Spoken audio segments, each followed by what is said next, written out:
Welcome, everyone, to the Kia Knicks postgame show. Julius Randle tonight, 18 points, 10 rebounds, 17 assists. Frank Ntilikina, 12 of his 13 in the second half. Reggie Bullock with the Knicks trying to hold a one-point lead with the steal in the final seconds.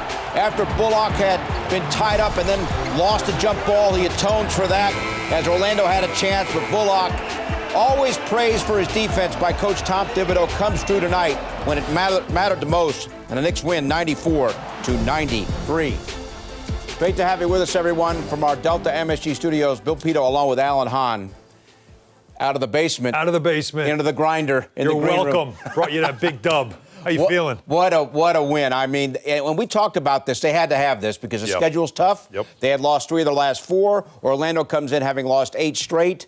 Had to get the win that they got. Yeah, and obviously with the lineup issues that they had in this game as well, really didn't have a point guard, not a true point guard in this game, so the lineup was shaken up a little bit, but as you heard the players say at the end of the game, it didn't matter. Next man up, this was a game they had to get. Julius Randle with a triple-double, and in this performance, he was essentially the point guard with the 17 assists, and you could see the way he played down the stretch. He wanted to win this game. Like, he was taking it upon himself with a bad shooting night, going to win this game, but still it took, of course, defense to get it done. And Reggie Bullock steals the ball. Bullock steals the ball. Don't Johnny Most here. You're not allowed to. You got the wrong place to be doing that. I thought it fit right now. Frank Ntilikina, let's give him some credit because he started tonight. No Quickly, no Rose, no Elfrid Payton.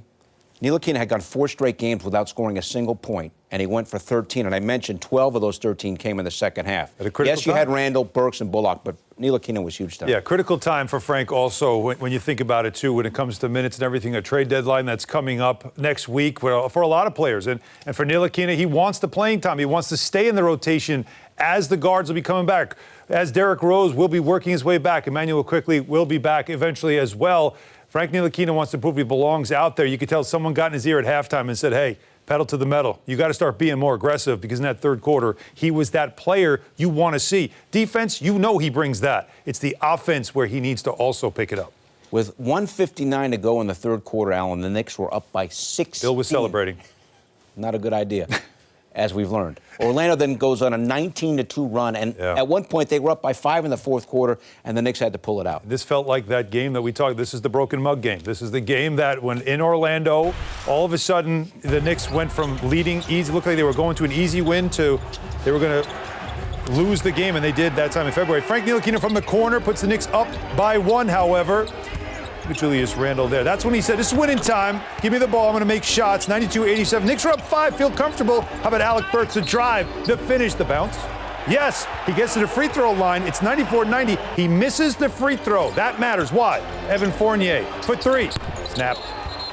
And now you're getting nervous. Bill, palms sweaty. 94-93. Knicks inbounds. Here comes a trap. Looks familiar, doesn't it? That happened in Brooklyn, and it worked well for the Knicks. Working against the Knicks now. Bullock not happy with himself. I shouldn't have brought the ball down. So I'm going to play some defense. And he gets the steal, and that's a wrap. The Knicks get the win.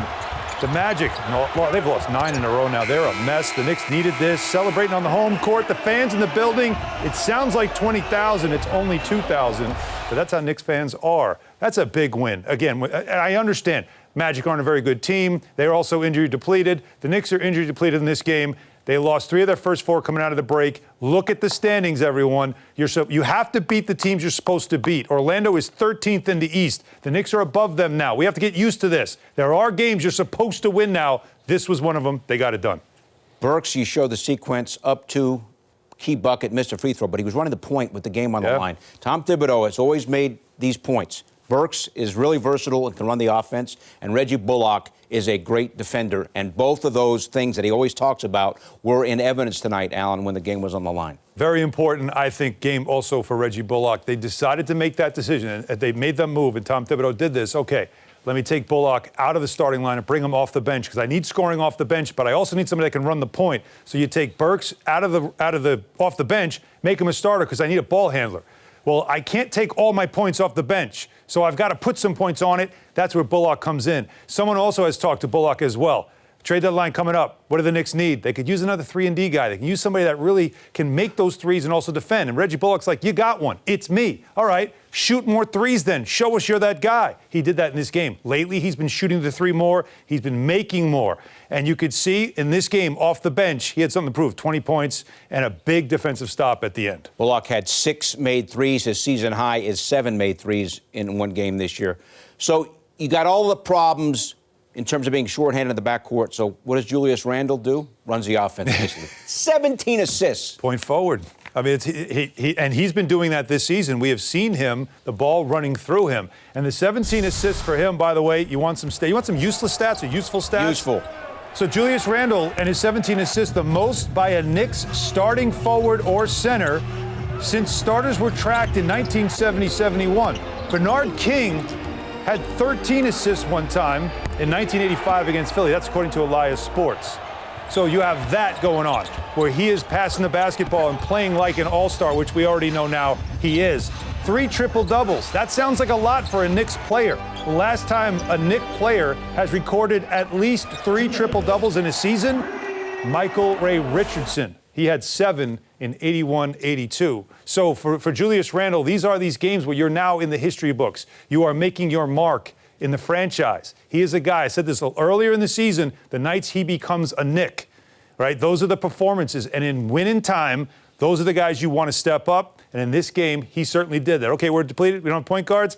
Play through me. I got this. And also down the stretch, hit some key buckets. Yeah, it was important. He made sure, too. Get me the ball. Let me make some shots. He did that. He did not have a good shooting night. But again, winning time, I call it, because that's when it doesn't matter what your stats are. In the last 2 minutes, I'm worried about the next shot, not the ones before. All right, just getting started ahead. We have Tom Thibodeau's post-game comments. We will also be joined by Monica McNutt.